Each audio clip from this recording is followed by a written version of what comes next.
People going through their own personal drama shared their stories on Reddit, and here are those heartbreaking stories. I've been pretending to go to work for 90 days and no one knows. A few months ago, in a generic apartment I share with my boyfriend, my world quietly imploded. I got laid off from my job, 3 months ago to be exact. Nobody knows, not my boyfriend, not my best friends, not even my mom. Every morning I wake up, put on my work clothes, pack a sad little lunch, and kiss my boyfriend goodbye like I'm off to some bustling office. But there's no office, there's just me wandering, hiding, pretending I'm still the person I used to. It started simple. I couldn't face telling anyone I got canned. The words felt like knives in my throat. So I lied, said I was heading to work, figured I'd job hunt and fix it fast. But days turned into weeks, and now it's been 90 days of this charade. I spend my work hours holed up in the back booth of a 24-hour diner, nursing a single coffee for 6 hours, or pacing the aisles of Target, pretending I'm browsing, but really just killing time. I've memorized every cereal box, every clearance rack, every fluorescent hum in those stores. I tell myself it's about routine, about feeling useful. I need somewhere to go, something to anchor me. At home, I fake it all. Complain about a manager who doesn't exist anymore. He's unemployed too. We're LinkedIn buddies. How's that for? I'll sigh, ugh, work was brutal, while my boyfriend nods oblivious. But the truth, I'm unraveling. Last week, I broke down in a CVS bathroom, sobbing into my hands, surrounded by tampons and cheap I don't even know what I'm protecting anymore. My pride, my relationship, the version of me everyone thinks they know.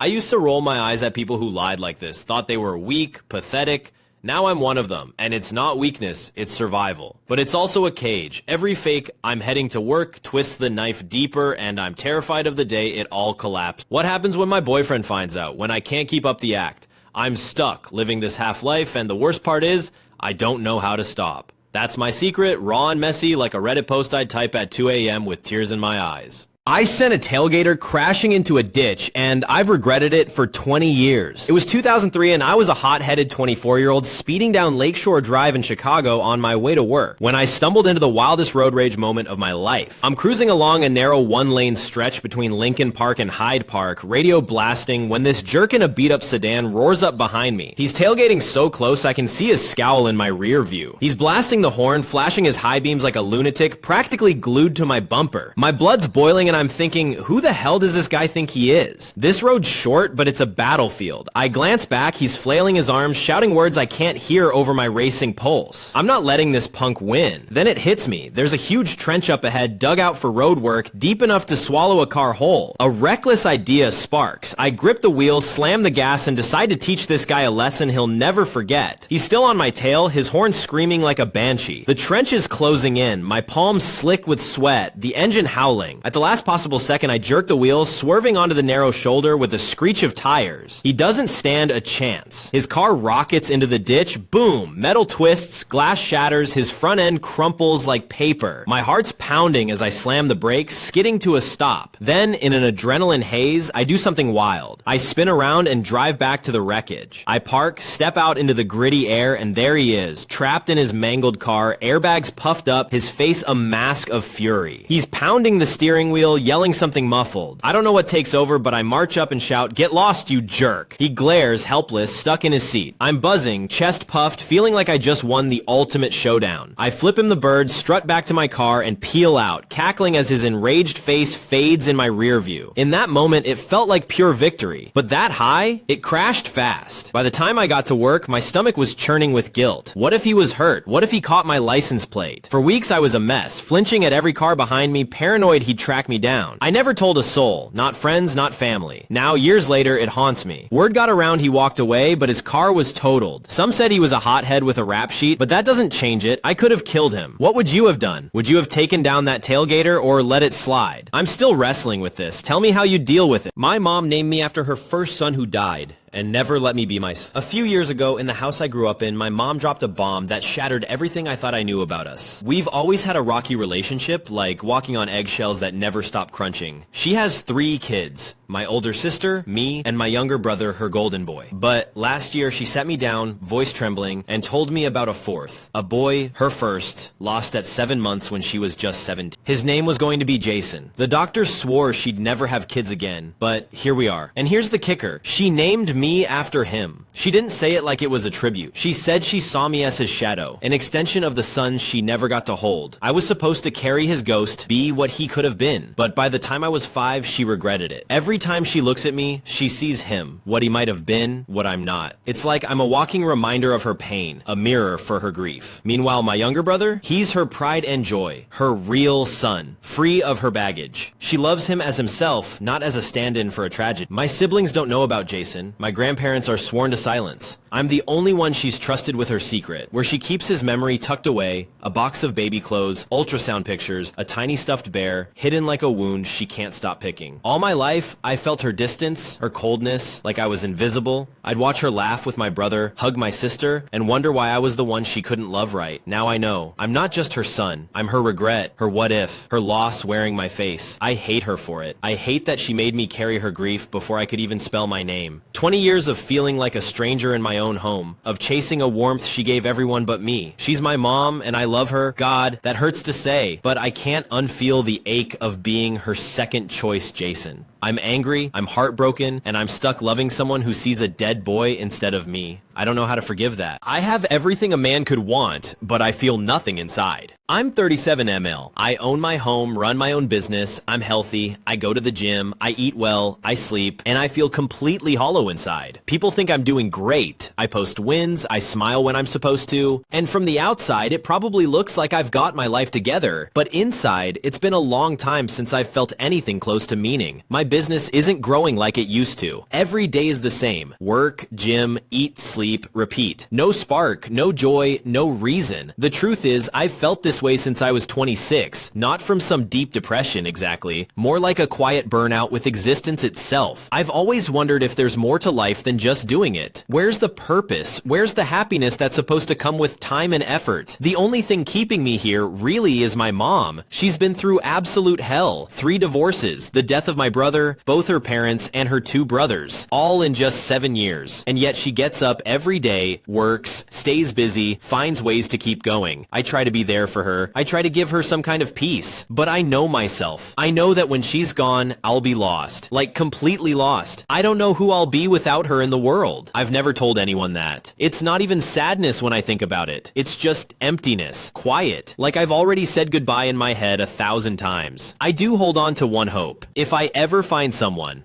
to really grow old with, to build something real with, maybe that would change things. Maybe I'd stick around longer. Maybe. Anyway, I'm not writing this for attention. I just needed to get it out, to say it somewhere. I hope deeply that I stay here long enough to outlive the worst days and maybe even find the good ones. My mom doesn't deserve to go through more loss, so I'm still here, still breathing, still trying. I drunk-dialed my adopted sister at 2 a.m. and finally told her the truth. A few years back, in some rundown bar on the edge of town, I made a choice that cracked open my heart. I'm 33, just a guy trying to keep it together, and that night, I was giving a buddy a ride home. He offered me a shot of whiskey from a flask as thanks, and I hadn't touched the hard stuff in years. Figured, why not? One shot turned into a few too many, and by the time I stumbled into my apartment, I was buzzing, restless, like my soul was itching to spill something. I don't know why, but I grabbed my phone and dialed my adopted sister. 28, fierce, the one I hadn't spoken to in 3 years. We grew up in a messy, patched-together family, me and my biological sister adopted by a couple who took in other kids, including her. There was this ugly drama years ago, a family fracture that left scars we don't talk about. I'd pulled away, built walls because facing it hurt too much. But I knew she'd pick up even at 2 a.m., and she did. We talked for 4 hours, and it was like peeling back years of silence. She got it. Why I ghosted, why I couldn't face the family. She said she never blamed me. Even when I was a cold, mean 12-year-old, lording over her and the younger kids like some jerk. Me and my bio sister, we were the oldest, and we weren't kind. I carried that guilt like a stone in my chest, but at family gatherings, I just smile, dodge her eyes, and keep it buried. That night though, with whiskey loosening my tongue, it all poured out. I told her why we were like scared, lost, trying to protect ourselves in a house full of strangers. I apologized, raw and real, my voice cracking like I was 12 again. Every word was true, straight from my gut, but it kills me that it took getting drunk to say it. She asked if I was wasted, probably hearing the slur in my voice, I mumbled something about just a couple beers, not wanting to admit the truth. She laughed, soft, and said she was just glad I called. We dug into the weird, painful stuff, our family's chaos, the trauma we never named. It was like we were kids again, but this time we were on the same side. I woke up the next day, head pounding, heart heavier. I meant every word, but I hate that it took liquid courage, to be honest. It feels like I cheated, like I'm still hiding behind. I'm still here, carrying that night like a fragile, precious thing. Reconnecting with her, finally saying sorry, it's changed me, but the shame of needing a crutch lingered. I lost my entire life in 1 second. I don't remember my wife, my past, or who I am. A few years back, in some nowhere neighborhood, my life ended, not metaphorically, literally. 1 second I'm walking, maybe kicking a pebble, and then black. A head injury so brutal it should have been my curtain call. I woke up in a hospital, drowning in wires and whispers, with doctors betting I'd never see daylight again. 3 days of that limbo, and somehow I clawed my way out. But the guy who came back, he's not me, he's someone else. My memories? Obliterated. I looked in a mirror and saw a ghost staring back, some stranger wearing my face. My mom's laugh, my childhood dog, the smell of my old house, gone, like they were never mine. I had a wife, God, I loved her, but it was like trying to hold water in my hands. I couldn't feel her anymore, couldn't find the spark we used to have. She slipped away, and I don't blame her. I was already a memory she couldn't save. But the real gut punch? My brain's busted in ways I can't explain. The part that makes you afraid, it's dead. I don't feel fear. Sounds like a superpower, right? It's not. It's a curse. Fear keeps you human, keeps you tethered to the world. Without it, I'm unmoored, like I'm not one of you anymore. I'm just floating, a stranger in my own skin, pretending I belong. And the emotions I do have, they're a wildfire. Love hits me like a tidal wave, so raw it chokes me, like I'm drowning in it. But anger, oh, anger is a monster. When it comes, it's like my blood's boiling. My vision goes red, and I can hear my pulse screaming in my ears. I'm a bomb, and it takes everything to keep from detonating. I'll clutch a table, dig my nails into my palms, anything to cage that rage. Nobody knows. I hide it, plaster on a smile. Because if they saw the real me, they'd run. It took 5 years to stop screaming at the void, to accept this fractured version of myself. 5 years of mourning a man I can't remember. Some days, I laugh at the absurdity. Like, who else forgets their own damn life? But most days, it's just me wrestling this broken brain, trying to feel human again. I'm still here, still running, even if I'm not sure where I'm going. My baby died in my arms while I slept. I'll never forgive myself. A few years ago, in a quiet little apartment I can still smell in my dreams, my world collapsed. It was one of those nights where exhaustion clings to you like damp clothes, and I was barely holding on. My baby, my sweet 11-month-old boy, was my everything. His tiny giggles, the way his chubby hands grabbed my fingers. But that night, he was fussy, burning up with a fever, and I was a zombie, pacing, soothing, praying it'd break. Around 3 a.m., I sat in the rocking chair, his warm little body curled against me. My eyes were so heavy, just begging to close. Just a minute, I told myself. Just a quick rest. I drifted off, and when I woke up, my baby was gone. He'd had a seizure, the doctors said later. A convulsion from the fever, silent and swift, stole him while I slept. I didn't hear a cry, didn't feel a twitch. One moment, he was breathing in my arms. The next, he was still. Too still. His warmth already fading. I screamed his name, shook him, begged him to open his eyes, but he was gone. My boy, my heart, slipped away in those stolen minutes of sleep. I keep replaying it like a scratched record. His soft breaths, my drooping eyelids, the quiet that wasn't peaceful but deadly. If I'd stayed awake, if I'd checked his fever one more time, maybe he'd still be here, laughing, growing, calling me mama. That night carved a hole in me that never fills. Guilt is my shadow now, heavy and constant. Every morning I wake up to his absence, to the crib I can't bear to take down. I see his face in every kid at the park, hear his babble in the wind. I never had another child, not because I couldn't, but because he was enough. He was my whole world, and I lost him. Some days, I'm angry. At myself, at the universe, at fevers that come like thieves. Other days, I just sit with the ache, letting it wash over me like a tide. I talk to him, you know? Tell him I'm sorry, that I love him, that I'd trade every second of my life to hold him again. I'm still here, somehow, carrying this broken heart through a life that feels half-lived. I don't know how to forgive myself, but I'm trying to live for him, to honor the 11 months of joy he gave me. That's my truth, raw and jagged, spilled out like I'm whispering it to a friend in the dark. I walked into the ocean to disappear. Then a stranger handed me a jacket. A few months ago, I drove to the beach planning to disappear. I turned off my phone, left it in the glove box, and took off my shoes like I was shedding my last ties to the world. No note, no goodbyes, just me, the wind, and the black water, waiting like a quiet... It wasn't one single tragedy. That's the part people never get. It's the slow erosion, the job that drained me, the friends I stopped calling, the mirror that stopped feeling like mine. I'd been holding it together with duct tape and fake smiles, hoping someone would notice I was unraveling. No one did. I thought the ocean was the cleanest exit, gentle, poetic even. Let the tide take me. Let the world shrug it off as unexplained. A name on a missing persons report that fades in a month. I made it knee-deep before someone said behind me,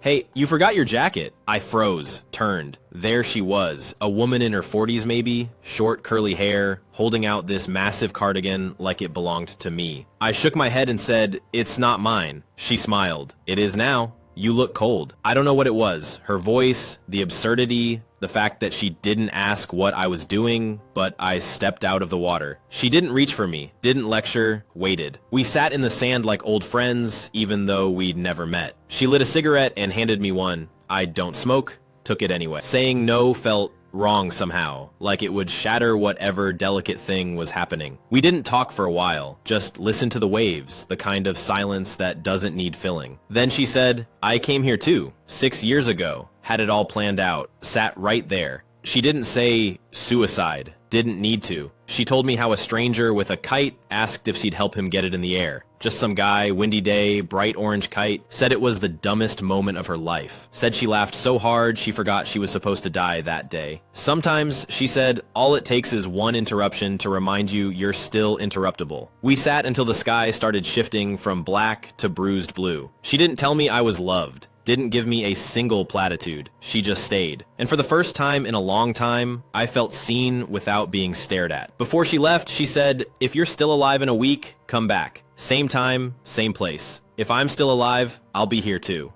It's been 6 days. That cardigan's still in my apartment, tucked over the back of my chair. It smells like ocean and smoke and a kind of kindness I didn't think was real. And yeah, I think I'll go back. I forgot what real rest feels like, and it's breaking. A few years ago, in a bedroom that's supposed to be my sanctuary, I realized I don't know how to rest anymore. It's not just sleepless nights or tossing and turning. It's deeper, heavier. Like my soul's been running a marathon I didn't sign up for. I can lie in bed for 8 solid hours, phone off, eyes shut, and still wake up feeling like I've been hit by a truck. Not just my body, but my mind, like it's been wrestling what-ifs and should-haves in the dark while I begged for peace. I try to laugh it off, call it overthinking, or blame my late-night doom scrolling, but the truth, I've forgotten what it feels like to truly relax. Even when I'm doing nothing, sprawled on the couch, staring at a wall, there's this gnawing hum in my chest, whispering I should be doing something. Folding laundry, answering emails, chasing some invisible finish line in a race nobody else is running. It's guilt, I guess, like I'm failing at a game I don't understand. Every moment I'm not productive feels stolen, like I'm letting someone down, maybe me, maybe the world. I miss rest. Not just sleep, but that bone-deep calm I had as a kid. You know that feeling? Falling asleep in the backseat of your parents' car, the hum of the engine rocking you, no worries, no weight, just this quiet trust that everything's okay. I ache for that. Now, even my dreams feel like work, filled with deadlines and faces I can't place. I wake up tired, dragging myself through another day, wondering when I lost that peace and if I'll ever find it again. It's lonely, carrying this exhaustion nobody sees. I look fine, showered, smiling, getting shit done, but inside I'm crumbling, craving a stillness I don't know how to reach. I wonder if you feel it too, that bone-weary, tired, no nap can fix. She died in her sleep at 21, and I haven't been sober since. A couple of years ago, in the small apartment I used to call home, my life broke into pieces I'm still trying to pick up. I'm 23, working the same shop job I've had since high school, and every day after my shift, I drink. A pint of vodka, 6 or 7 Busch beers, sometimes more. It's not a party, it's not even fun. It's just me, sitting in my dim living room, trying to blur the edges of a pain that won't let go. I guess they'd call me a functioning alcoholic. Still show up to work, pay my bills, keep it together on the outside, but inside, I'm a mess, and I'm not sure I care anymore. It wasn't always like I had her, my high school sweetheart, my everything. We worked side by side at the shop, laughed at the same dumb jokes, planned a life together. She was 21, bright, the kind of person who made every room better. Then, one morning in 2023, I rolled over to nudge her awake because her alarm wouldn't stop blaring. She was cold, still.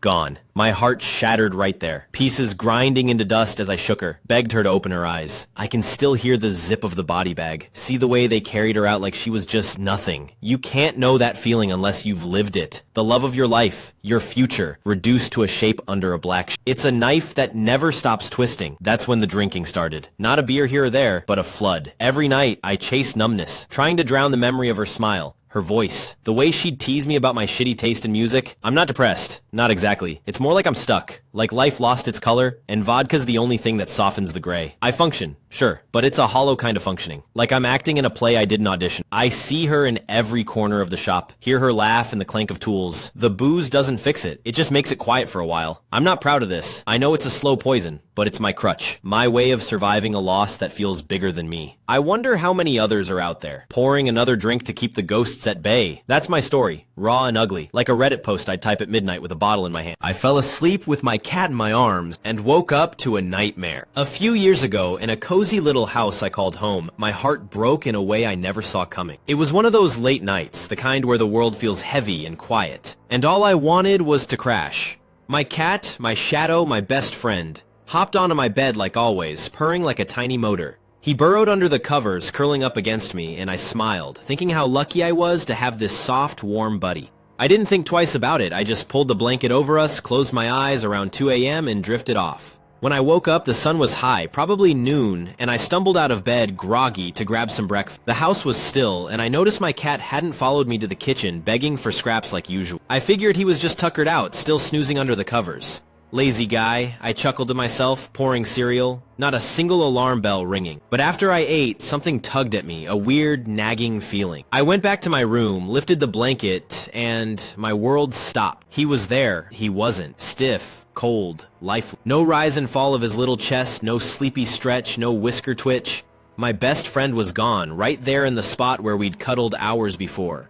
I gasped, my hands shaking as I touched him, hoping, praying it was a mistake. But he was so still, and the silence screamed louder than I ever could. I don't know what happened, a heart issue maybe, or something quiet and cruel that stole him while I slept. All I know is I sat there, staring, my chest caving in. I couldn't face it. For hours I hid him under the blanket, like if I didn't look, it wouldn't be real. I paced, cried, tried to breathe through the panic, clawing my throat. Finally, just before the sun set, I wrapped him in his favorite towel and buried him in the backyard, under the tree he loved to nap beneath. Each shovelful of dirt felt like burying a piece of my soul.